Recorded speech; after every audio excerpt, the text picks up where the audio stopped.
DI news plus के हमारे खास कार्यक्रम चर्चा है में आप सबका स्वागत। मैं बलबीर सिंह भारज आज आपको बताने जा रहा हूं आज क्या कुछ खास है चर्चा में।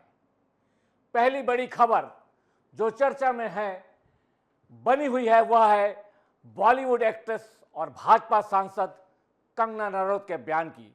जी हां, कंगना रनौत जिसे अपने अभिनय के लिए जाना जाता है तो वहीं अपने बयानों के लिए भी उन्हें जाना जाता है।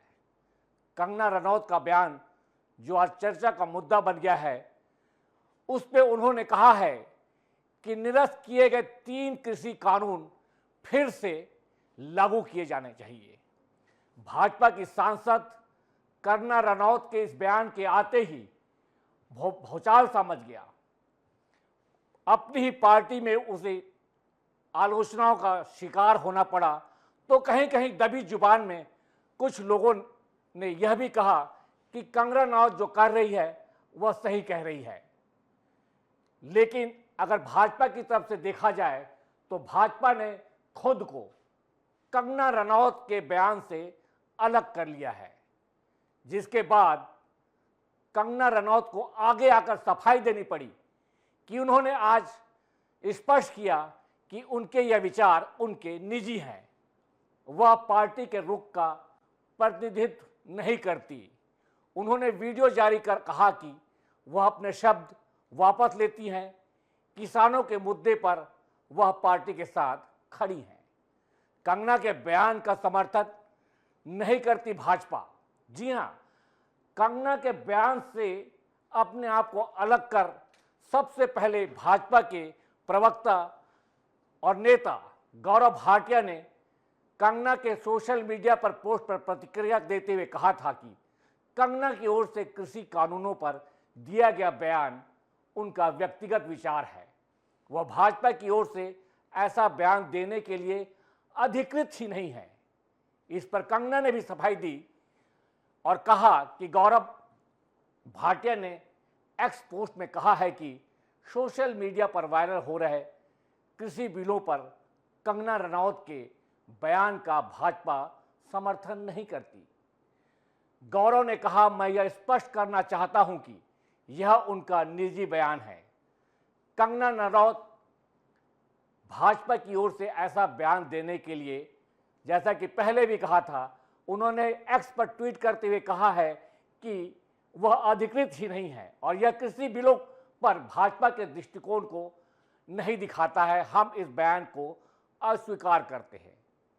कंगना रनौत ने कहा था, मुझे पता है कि यह विवादास्पद होगा, लेकिन मुझे लगता है कि निरस्त किए गए कृषि कानूनों को वापस लाया जाना चाहिए। किसानों को खुद इसकी मांग करनी चाहिए। वे देश के विकास के स्तंभ हैं। मेरी उनसे अपील है कि अपने भले के लिए कानूनों की वापसी की मांग करें। यह कंगना रनौत ने ऐसा कहकर ये 3 कृषि कानून जो इसे केंद्र सरकार ने वापस लिया था उसे फिर जीवंत कर दिया है। कानून पर फिर बहस का यह मुद्दा बन गया है। ये कंगना रनौत के निजी विचार हैं। गौरव भाटिया के एक्स पोस्ट को कोट करते हुए कंगना ने वापस फिर लिखा है कि बिल्कुल कृषि कानूनों पर मेरे विचार व्यक्तिगत हैं, वह उन बिलों को पार्टी के रुख का प्रतिनिधित्व नहीं करती हैं।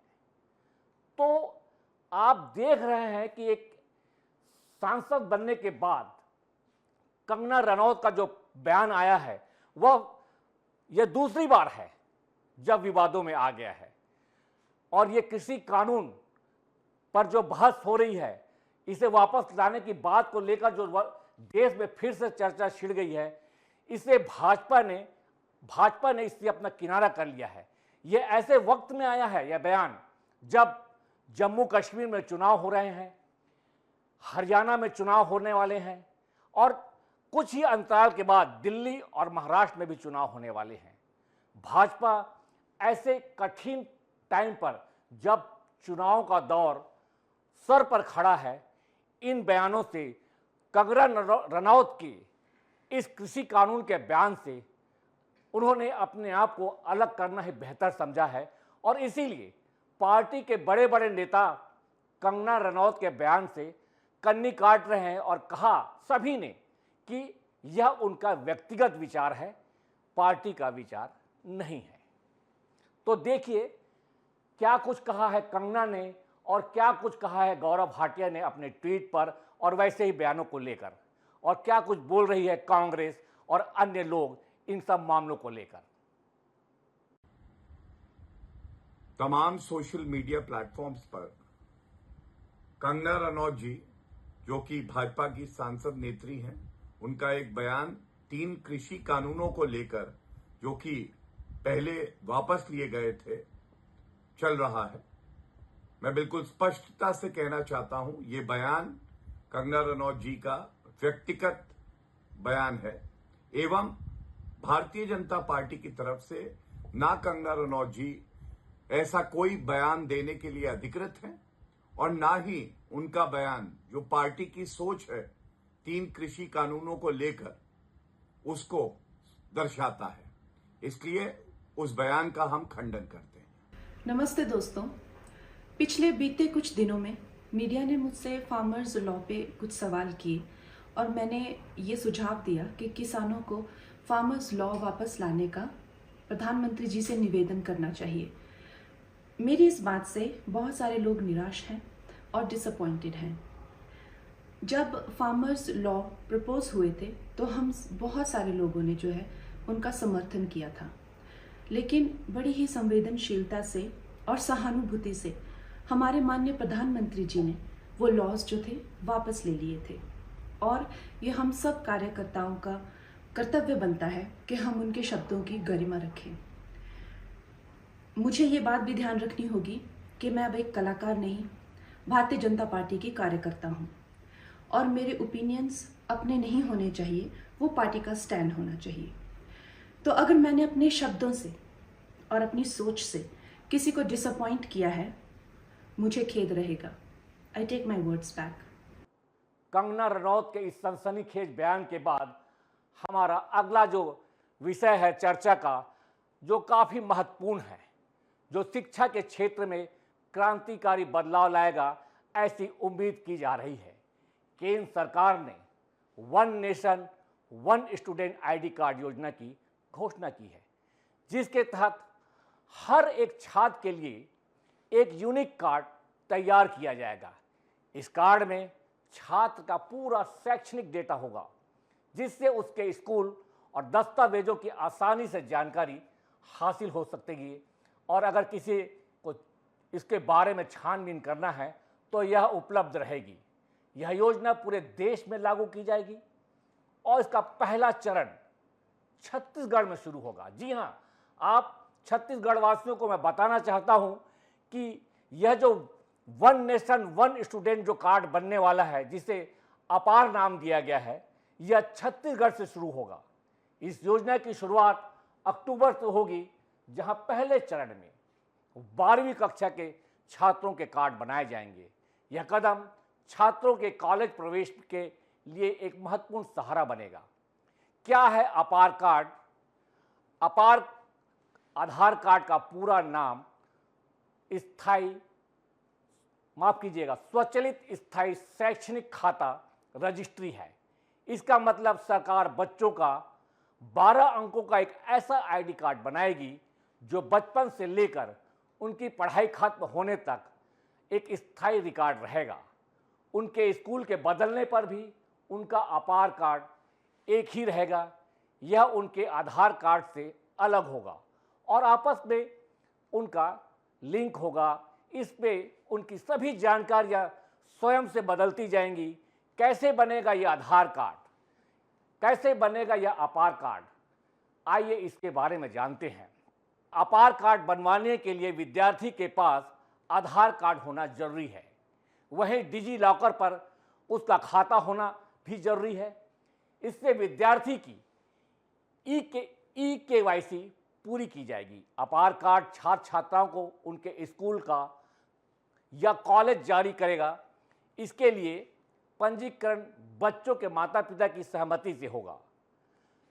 आपको बता दें कि यह कार्ड स्कूलों में भी बनेगा और जो कॉलेज के विद्यार्थी हैं उनका कॉलेज में बनेगा।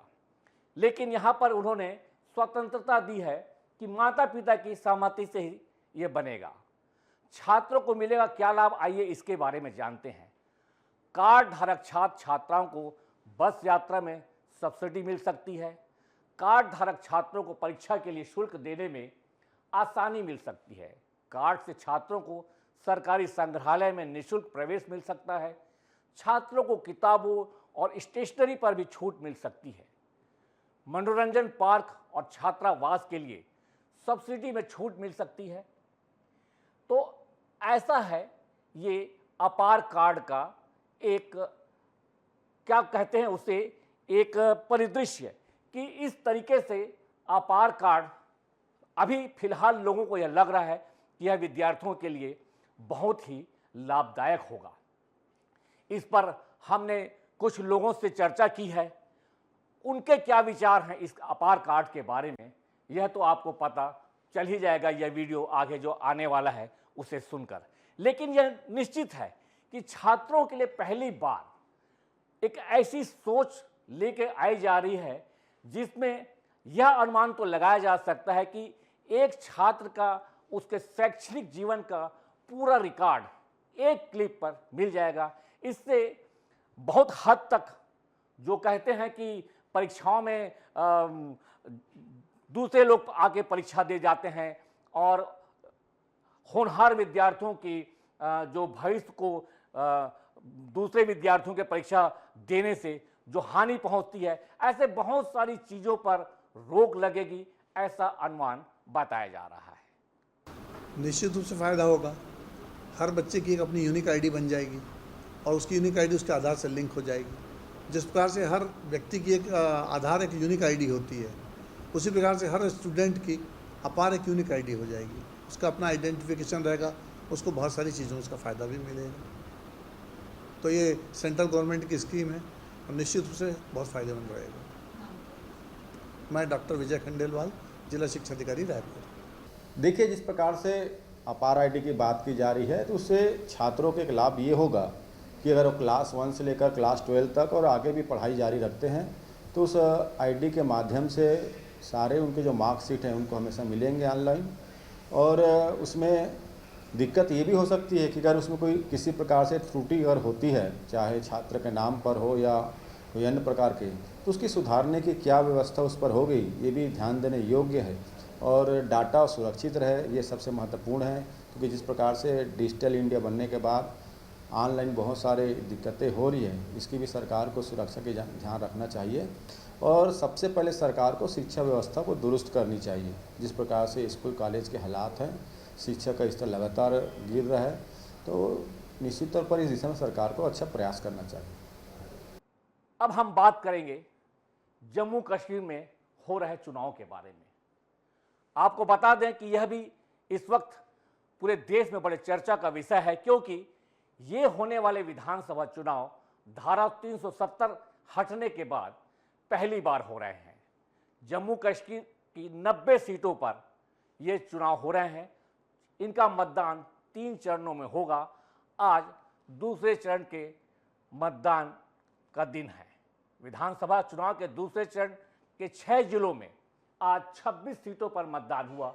सुबह से ही मतदाता मतदान के लिए पहुंचे। मतदान प्रतिशत की बात करें तो यह 11 बजे तक 24.1% था, वहीं इसके पहले सुबह 9 बजे तक मात्र 10.22% तक मतदान हुआ था। इन सब के बीच एक ऐसा नाम है जो काफ़ी चर्चा में है, वो नाम है इंजीनियर रशीद का। जी हाँ, ये चुनाव इस वक्त जो हो रहे हैं, ये चुनाव रशीद के आने से बड़े ही दिलचस्प हो गए हैं। आपको बता दें कि इंजीनियर रशीद कौन है और इनका इस चुनाव में कैसे आना हुआ। तो बता दें कि इंजीनियर रशीद जो है, हाल ही में अंतरिम जमानत पर जेल से बाहर आए हैं। उनके बारे में कहा जाता है कि वे जम्मू कश्मीर चुनाव में उलटफेर करने के काबिलियत रखते हैं। एक शख्स ने उनकी तुलना क्रिकेट खिलाड़ी रिंकू सिंह से कर दी है। कौन है इंजीनियर रशीद, आपको हम बताते हैं। इंजीनियर रशीद का असली नाम शेख अब्दुल रशीद है। वो जम्मू कश्मीर अवामी इत्तेहाद पार्टी के संस्थापक हैं। जम्मू कश्मीर के लंगेट निर्वाचन क्षेत्र से 2 बार विधायक रह चुके हैं। यहाँ से उन्होंने 2008 और 2014 में जीत हासिल की। उन्होंने 2019 में लोकसभा चुनाव भी लड़े, लेकिन उन्हें यहाँ हार का मुंह देखना पड़ा। इसके बाद बीते लोकसभा चुनाव में निर्दलीय प्रत्याशी के रूप में लड़कर उन्होंने चुनाव में जीत हासिल की। कब आए चर्चा में, आइए इस पर भी देखते हैं। साल 2008 में शेख अब्दुल रशीद पहली बार इंजीनियर रशीद के नाम से चर्चा में आए थे। इंजीनियर रशीद के नाम से उन्हें इसलिए चर्चा में आए थे कि सरकारी नौकरी से इस्तीफा देने के बाद अपने राजनीतिक पारी की शुरुआत की थी। महज 17 दिनों के चुनावी अभियान के बाद लंगेट निर्वाचन क्षेत्र से उन्होंने जीत हासिल की। साल 2019 में राष्ट्रीय जांच एजेंसी NIA ने टेरर फंडिंग के आरोप में महज 17 दिनों के चुनावी अभियान के बाद लंगेट निर्वाचन क्षेत्र से जीत हासिल करने वाले इंजीनियर राशिद को यूपीए के कानून की तरह गिरफ्तार कर लिया और वह तब से ही तिहाड़ जेल में बंद थे। राशिद की पार्टी इत्तेहाद के चुनावी मैदान में उतरने से नेशनल कॉन्फ्रेंस और कांग्रेस को नुकसान होने की संभावना जताई जा रही है। वहीं जम्मू कश्मीर के कुल 90 विधानसभा सीटों में से 20 सीटों पर इत्तेहाद पार्टी के चुनाव मैदान में उतरने पर भाजपा को कितना फायदा होगा, इसे लेकर यहां के लोगों में बहुत चर्चा है। लोगों का ऐसा मानना है और चुनाव में जो बारीक नजर रखते हैं उनका कहना है कि ऐन चुनाव के टाइम में राशिद को अंतरिम जमानत देना और उनके चुनाव मैदान में इत्तेहाद पार्टी के रूप में जो उनकी पार्टी है उसका चुनाव मैदान में कूदना और लगभग 20 सीटों पर चुनाव लड़ना, यह सत्ता के समीकरण को बिगाड़ेगा, ऐसा कहते हैं लोग। क्योंकि रशीद के चुनाव मैदान में आने से चुनाव में जो मतदान है, जो वोटों का प्रतिशत है, वह डिस्टर्ब होगा। बहुत सारे वोट रशीद को मिलेंगे और ये वोटों का प्रतिशत जो रशीद की झोली में आएगा, यह स्पष्ट है किसी न किसी को इसका नुकसान होगा। तो ऐसा राजनीतिक विशेषज्ञों का कहना है कि इसका सीधा नुकसान कांग्रेस और शेख अब्दुल्ला की पार्टी को होगा। हम आपको इसी तरह से हर दिन किसी न किन्हीं विषयों पर चर्चा में आपसे मुलाकात करते रहेंगे और आपको बताएंगे कि क्या कुछ इस वक्त देश दुनिया में ऐसा चल रहा है जिस पर लोग चर्चा कर रहे हैं। तो आज की चर्चा में बस इतना ही। अगली चर्चा में यहीं इसी वक्त आपसे फिर मुलाकात करेंगे।